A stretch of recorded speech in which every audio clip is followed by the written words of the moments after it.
going on a live, and then Woody decides to have a drink. You can probably hear that. Anyway, so late night live, inspiration coming from many things. I'm gonna bring a feather, a little feather blessing. He's still drinking, of course.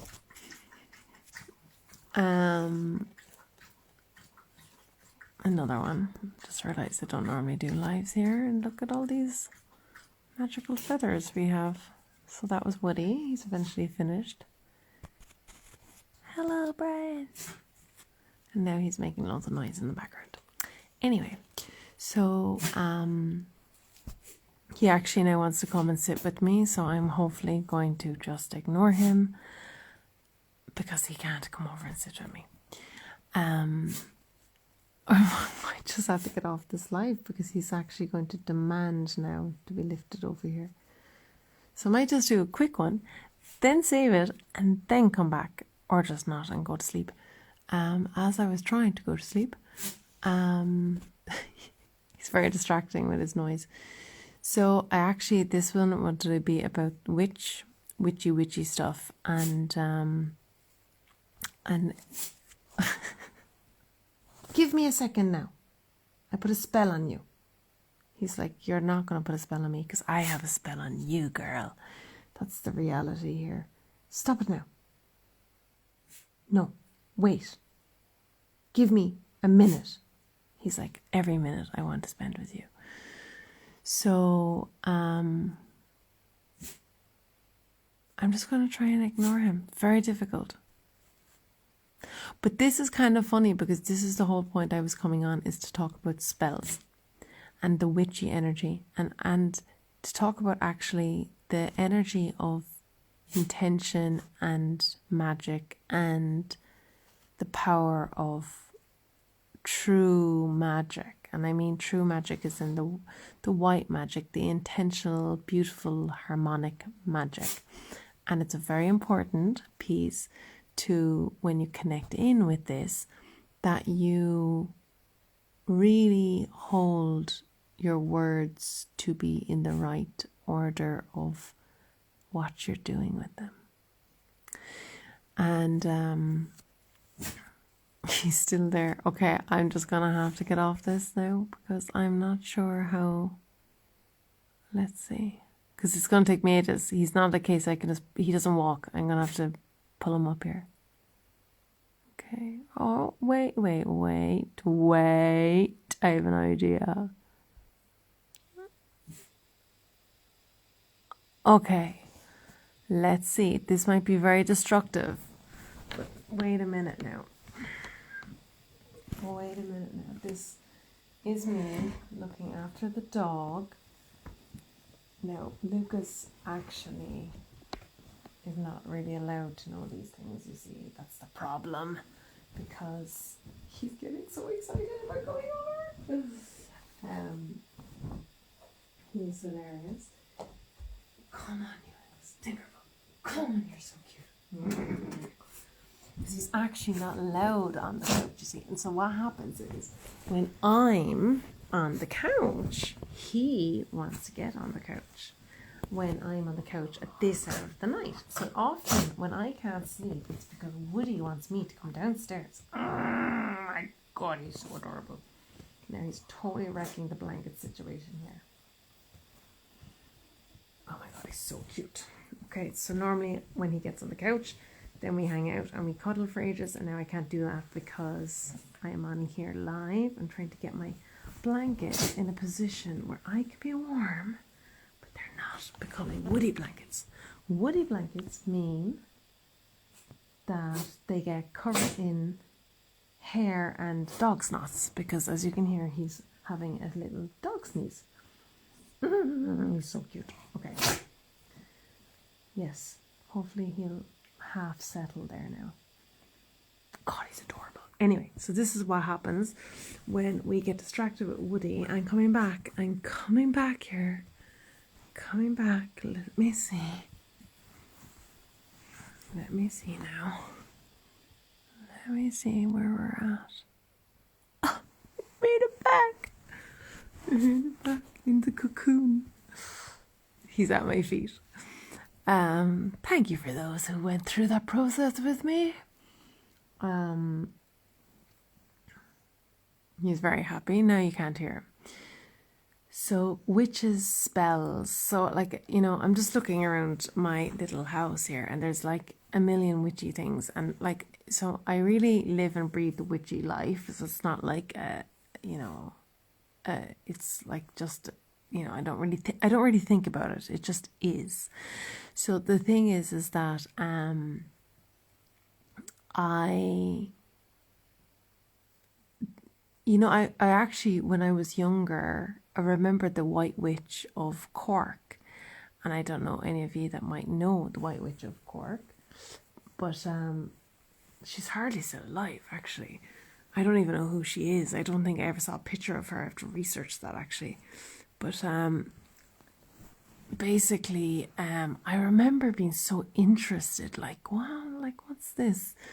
And then I was like, why are they called the White Witch? And so anyway, interesting on like how, I don't know, like, was that an interesting thing to a lot of kids, or teenagers? But it was interesting to me, obviously, because I was like into that kind of stuff anyway. But then, but not that stuff, because we didn't have Google back then, or definitely didn't have AI.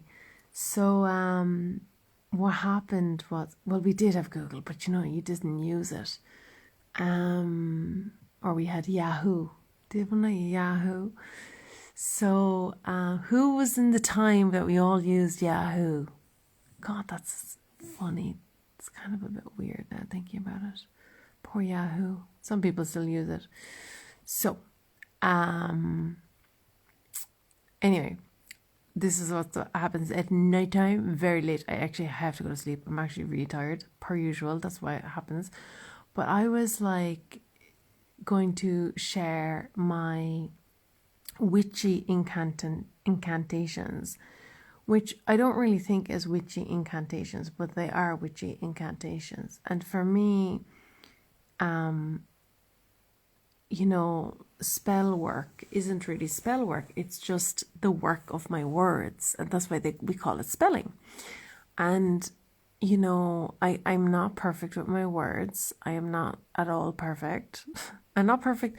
I'm not perfect in any way, because I am perfectly imperfect. And we are all perfectly imperfect.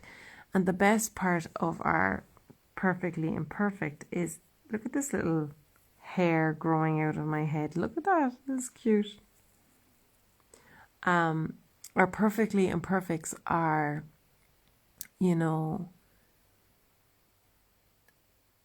just like, like accepting what is. And I feel like for me, I really accept what is in my physical form, but also encouraging my body to become better, but not striving to want something that isn't out of reach. This is a really important thing.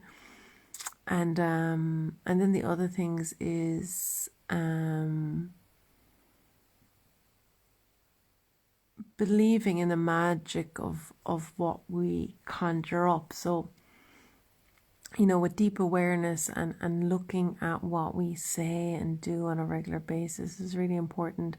And it's really helpful to listen to those around us who love us and want to help us, to listen to what they say. It doesn't mean they're always right, but it's really helpful sometimes to listen to those people if they're genuinely of good interest. But sometimes they're not. And so this is coming back to our spells and our words about ourselves. So like, how we love ourselves and how we speak about ourselves is really important. And I know you're like, oh, maybe, yeah, whatever. But no, it is. It's like if you're saying like, oh, I'm so thick. It's something I've often said about myself, like, oh my God, I'm so thick. And I'd say that because I am kind of thick. It sounds like a terrible thing, because like they can be something so simple that like I just wouldn't be, I'd be like, oh, obviously. But actually over the years, I've realized that obviously isn't my obvious, or my brain's just not working in that way, or whatever it is.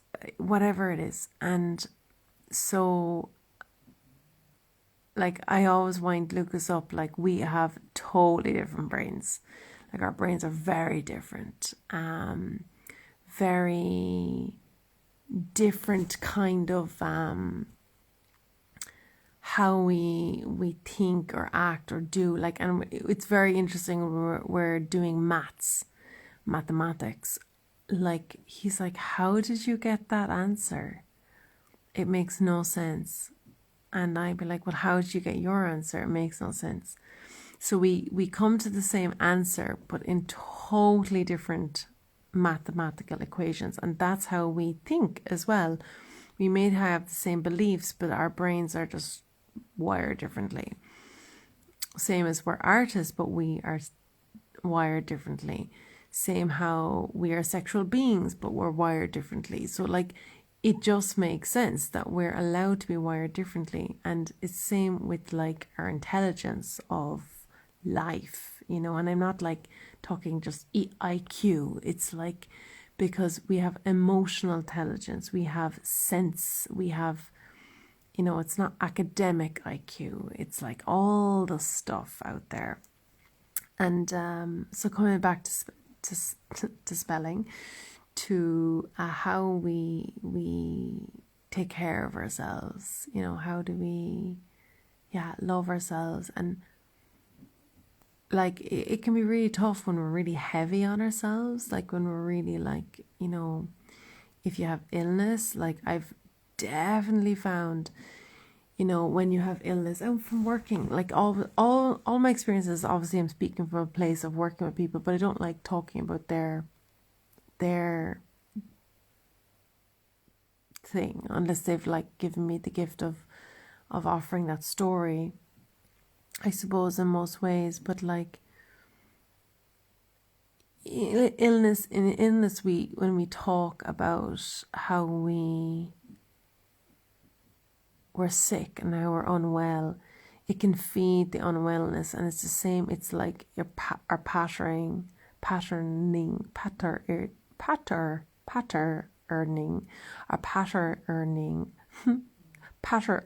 which is actually really interesting. So like, what are we earning in the patterning is quite interesting. So yeah, like how are we actually, you know, giving ourselves those affirmations is what I'm trying to get to, I suppose, with the intentions, affirmations, or spells. And, you know, when you kind of really understand the world of energy and the world of power of it,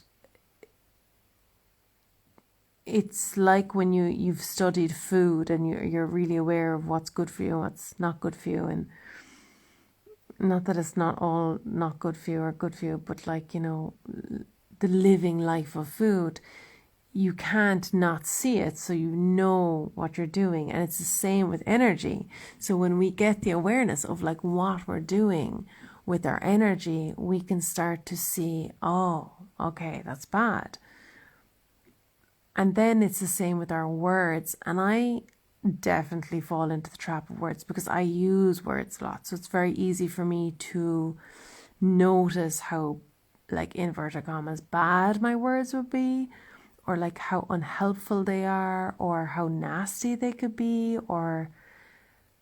and I'm not, I really am that nasty. I feel like I'm very over aware of how my words can hurt people, because I'm really aware of the power of them. And if I ever do say stuff, like, I'm like, did I say something wrong? Because I could have said something wrong. I'm the kind of person that might do that. And often the people are like, actually, no, it's fine, or it's good, or whatever, like with friends or family or work colleagues or anything. So like the same but a lot of people aren't aware of their words, you know, they're just not aware of what way they say things. And I think a lot of people can also be conscious of their words, but they're not really tethered to them. I probably am a little bit over personalized with my words, and I'm like, ooh, you know, a little bit over caring about my words. And I like to be conscious about my words. And it also works both ways. Because of that, I am my words can be really tough for people as well, because they hold like a lot of my truth when I'm going for my word, you know. So there's lots of things in it, and it comes back to the witch and the spelling, and like I find that the wisdom that comes with clearing and cleaning. So as we're moving into the spring energy, and it doesn't really matter any time of the year and any time of the week and any time of the day you can do this, but it just naturally comes in the cycle of just kind of the dark times that we've been in. Woody. So basically the energy of cleaning and clearing, and like for me, if I ever feel like I have some heavy energies, or there's been some unease in relationship, or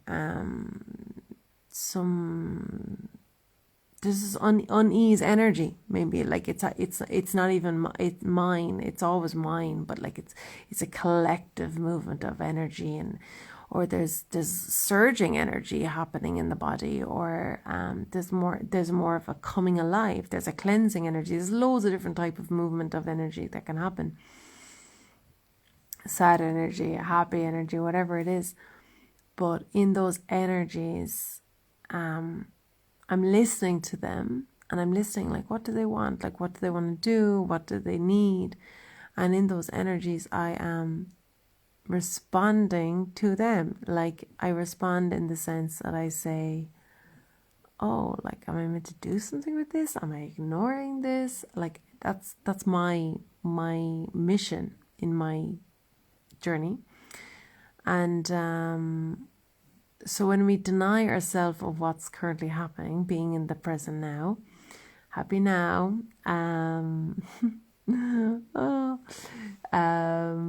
we end up denying ourselves of a gift of presence.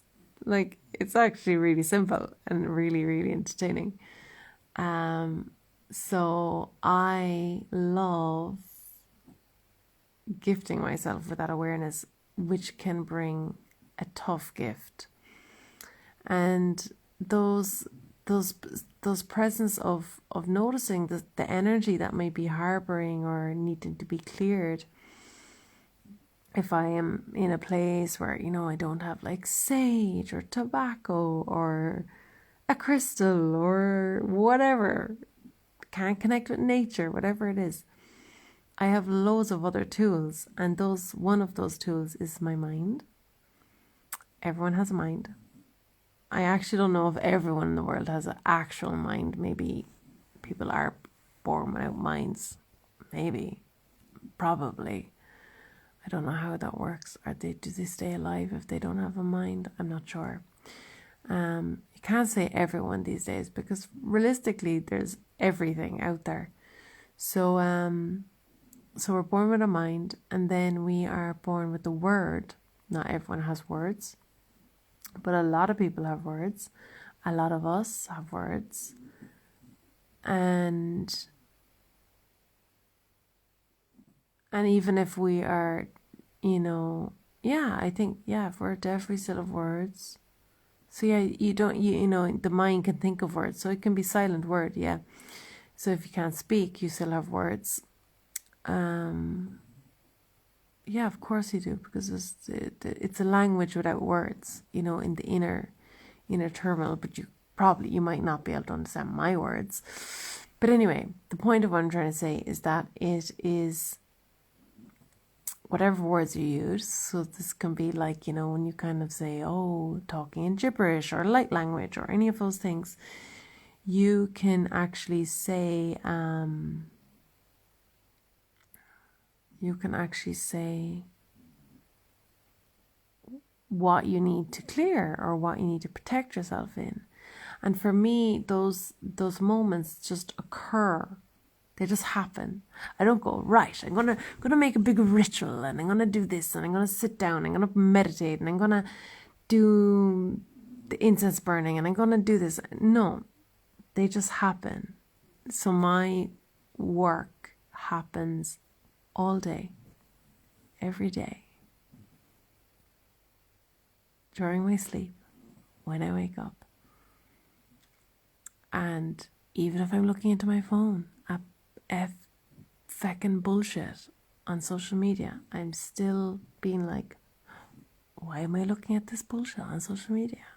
Right? So like, I am really watching my action and my thoughts, but then I can go, what am I gaining from this? What am I receiving? What am I giving? What will I use this for? For me, this is how it works.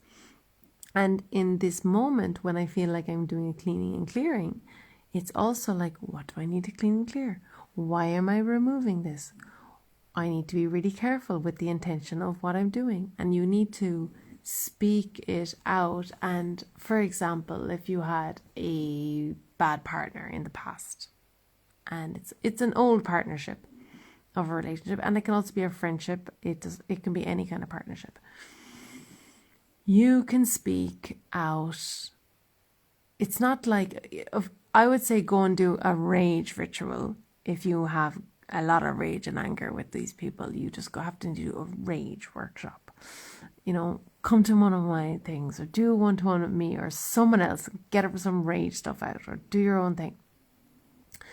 But, you know, if you're like ready to release and forgive and you're gone past all that and you're just like, but there's some residual stuff there, you can literally just, you know, be like, there's a few different ways you can do it, a million different ways you can do it.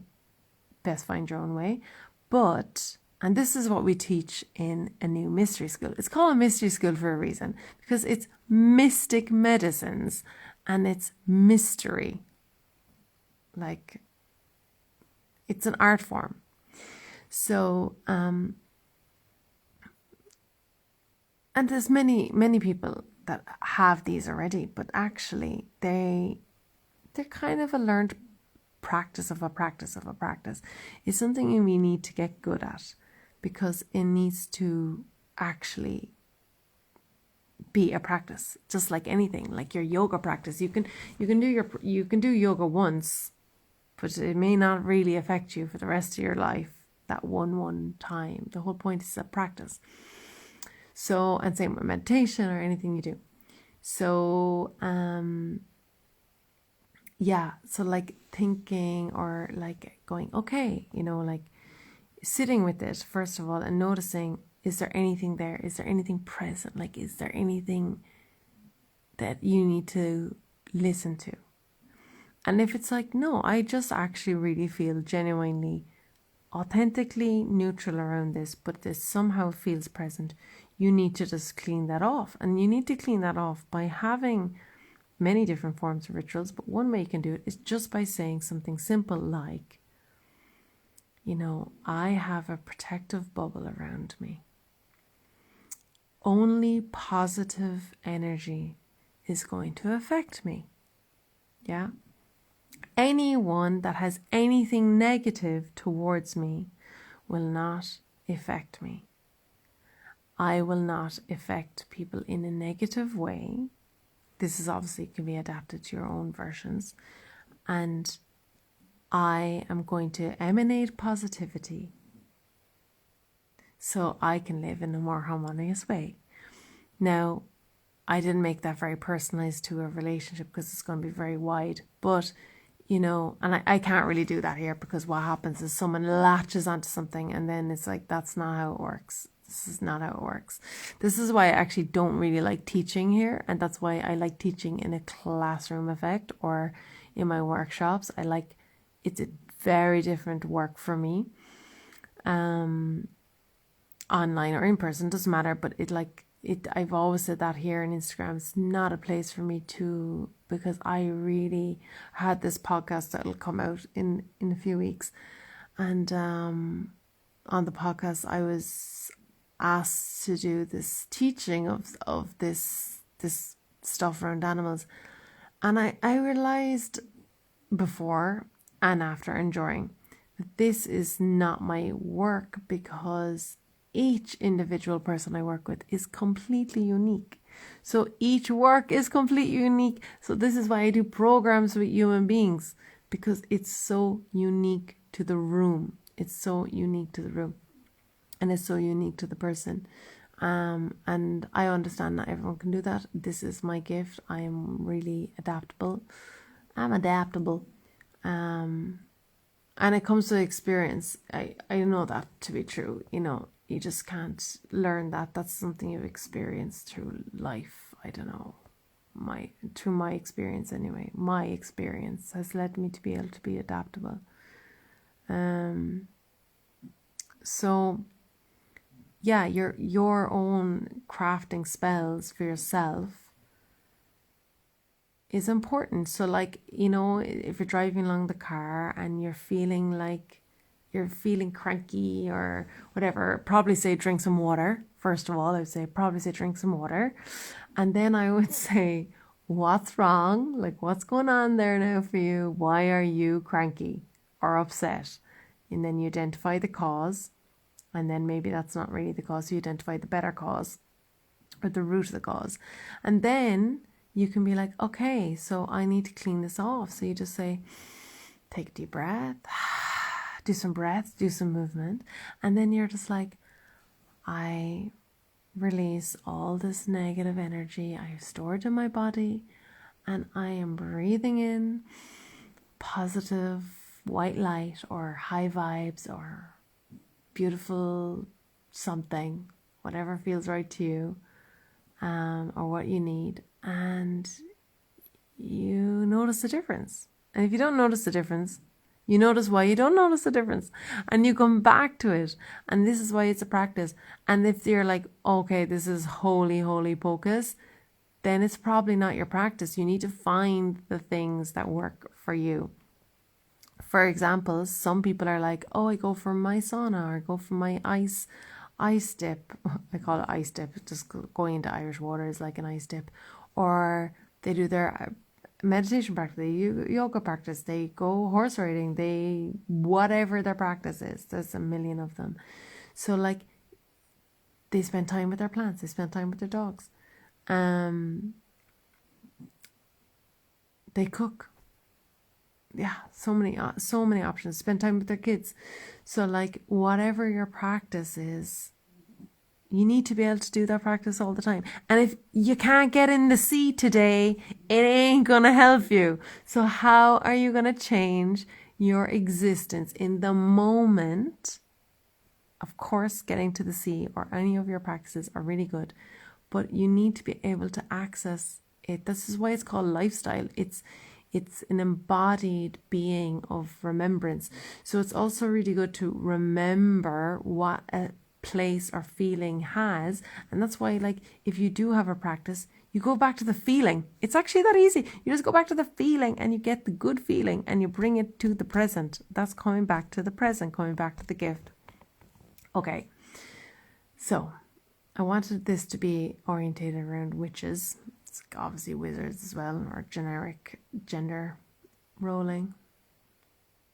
I actually don't know if people fall into non-binary, would they call themselves a witch or a wizard if they were a witch or a wizard. Interesting one. Anyway,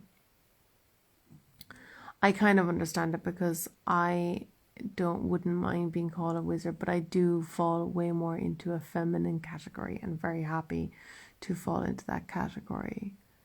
Yeah.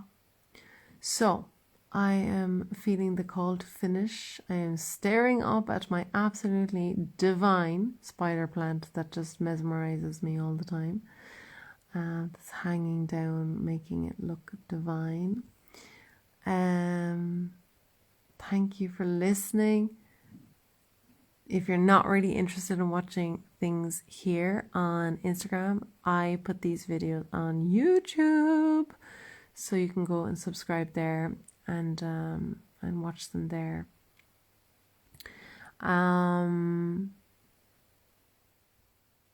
Yeah.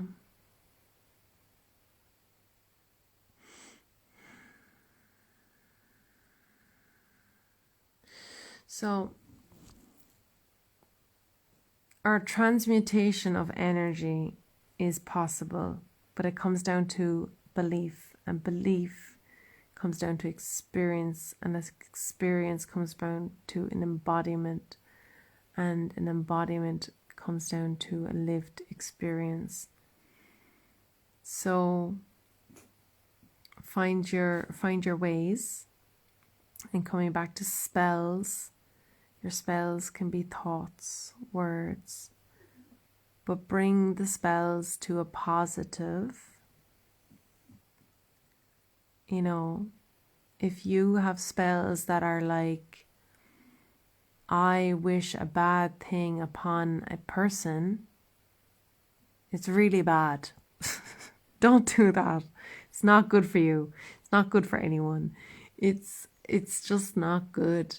Like, you're just basically practicing black magic, and it's really bad karma for your whole family in the long run. Don't do it. You know, there's no need.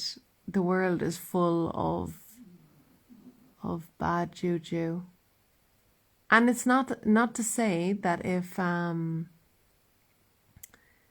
would definitely say, if someone did something really bad to you, you can of course say, like, you know, that's their karma. You know, like, it can be sent off with a happy, loving, good luck on your path, buddy. But like, you know, but wishing badness on top of people is not good. Yeah, I'm actually laughing at it, because the reality is, it you know, this is all really happening. You know, we're living in the world of reality, and now more than ever, we have people practicing witchcraft way more than ever on the planet. Witchcraft is very alive, and very alive in the hands that of really people don't know what they're doing at all, which is quite alarming.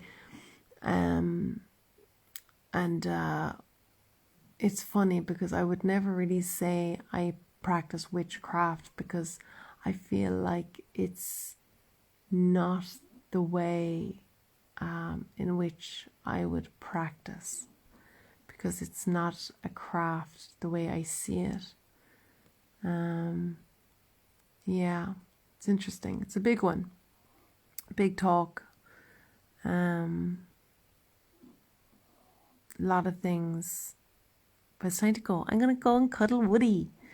I have no clue who's listening here, but good night. Have a lovely evening. I am dying to go to sleep now. My eyes are actually going like this, so I